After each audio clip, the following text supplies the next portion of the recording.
So something I've heard honestly for a while, but it's really been amplified these playoffs, even just in the past few days. I mean, Renaud Davat brought it up on Calgary radio, and the Barn Burner boys got into a heated debate about it with Frank Saravalli recently as well. I've seen this narrative floated out there quite a bit. How could the Flames trade Sam Bennett when they did for what they did? Look at what he's done since joining the Panthers. How could the Flames just give up on him and trade him for a mid-tier prospect and a second-round pick? And look, I understand how on the surface for a lot of people it seems that way, especially when you look and see that there were two top 10 picks made by the Flames who are currently in the Panthers lineup and are both big reasons why the team's in its second straight cup final. I get it. The initial reaction for a lot of people who maybe don't know all the details of the backstory is, how could the Flames let both of these guys go? Now, the Tkachuk one is a whole different story. There are so many layers to that one that we've talked about before many times on the channel. From the 2019 three-year bridge deal to keep Michael Frolik when Tkachuk wanted a longer-term deal, to the infamous If there's any trade that Flames fans regret, it's that one.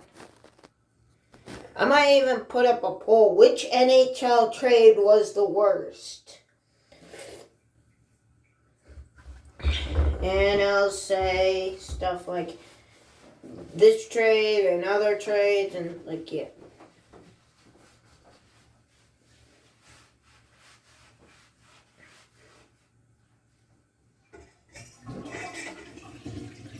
Can we not use that toilet, Kaden? Okay? I hope you didn't poop. I pooped. Did you really? Yeah. Muzzin puck flip and the ensuing "it can't be a riot every night Matthew players only meeting," to then Gaudreau leaving and him wanting to play in the US and seeing a window of opportunity to do that given that his contract was coming to an end soon. That one was a very unique and honestly pretty wild situation. The Sam Bennett one was a totally different thing. I know right now Do you for the blanket for the beach? Do you want to sleep just out like with a blanket and the sheet on the mattress? Wait 1 second.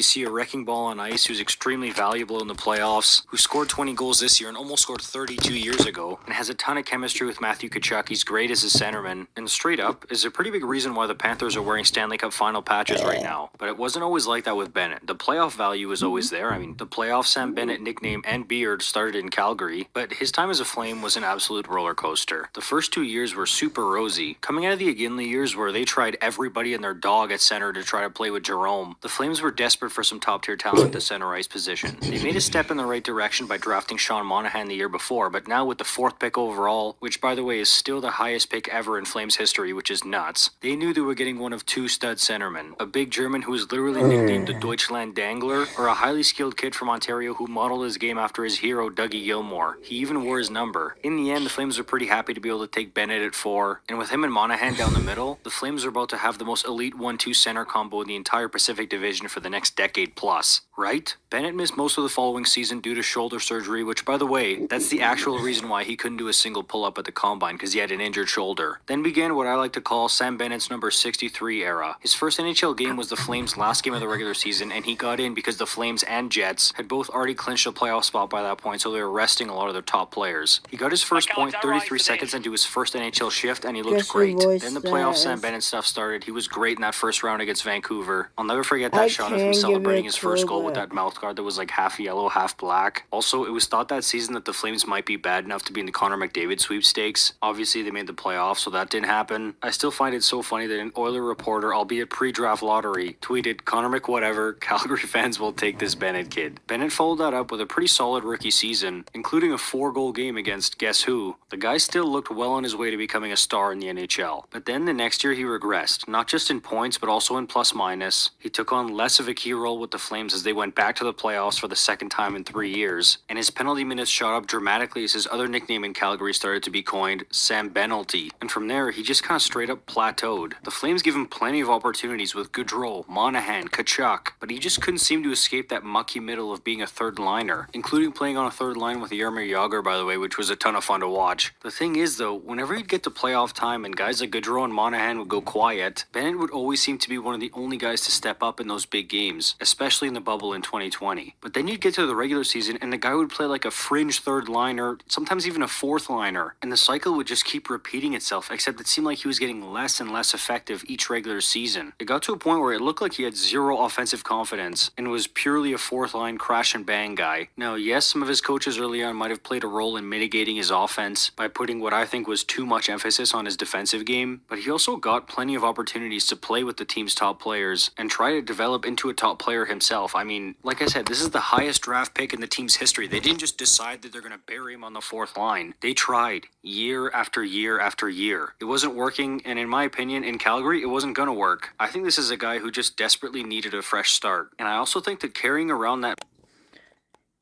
So, fresh new restart with Bennett. I don't understand how the Flames expect to have him come back. They had Bennett for years. He was on the team. Bennett and Tkachuk might be in the worst trades that the Flames made to the Panthers. And to all the Canadian fans and maybe just the Calgary fans, I'm rubbing this in their face, but those are two of the worst trades.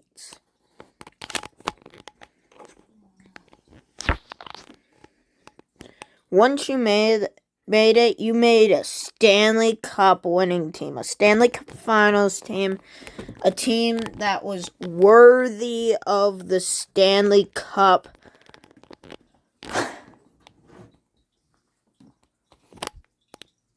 The Flames hadn't been good. They hadn't been good recently. But neither were the Panthers. They weren't like Stanley Cup good. They were like, hey, we're gonna lose in the first or second line, like the Maple Leafs. We're taking down all the Canadian teams today, baby. The Toronto Maple Leafs, like, they're going down and yeah. They fall on the face after the first round sometimes, but last year they fell on their face in the second round.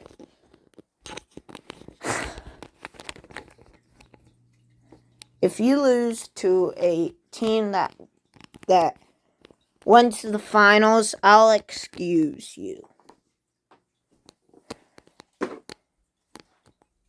Unless you're in the third round and you lose. So Rangers, you don't get away.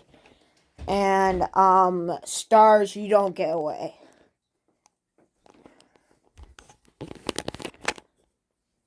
So, yeah.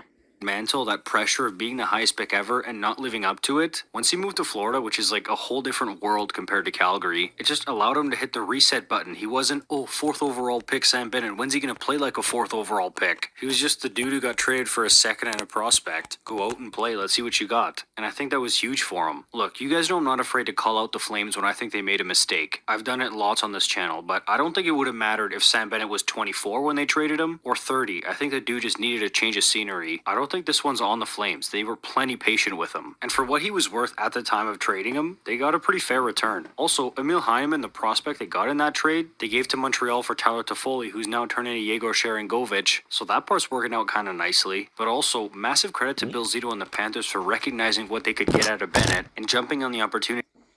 If the Flames really want Bennett back, they're going to have to give them a great trade. They're going to have to trade away like Toffoli and like all their great players to just get him onto their line. But we've already seen him in a Canadian market, that Canadian market,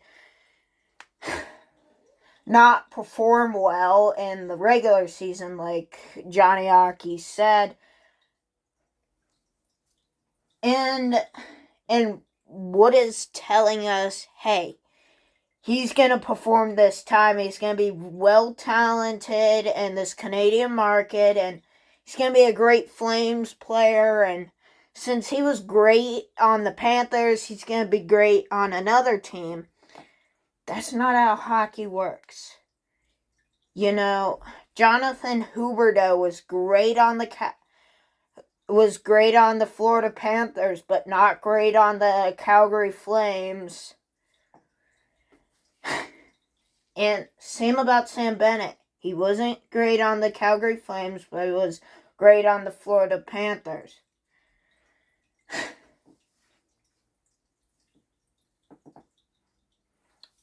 Maybe it's just the Canadian market that's kind of just heat. Remember that when they were in Atlanta during the 80s and the late 70s? To do so for what They now looks entered like a the league great the price same for time them. the That'll do it for Penguins this one. did. Just wanted to kind of clear that up for the people who are saying, why on earth would the Flames give up on a 24-year-old Sam Bennett who's playing hockey like this? If you want more deep dive videos like this on players, I give me a might have a recommendation in the comments. sponsorship Someone you for want to this see this kind of video sorry. on, please like and subscribe. Thank you so much for watching. I'll see you in the next one. You're awesome. I'm gonna look. The show-stopping BMW i4 is electric.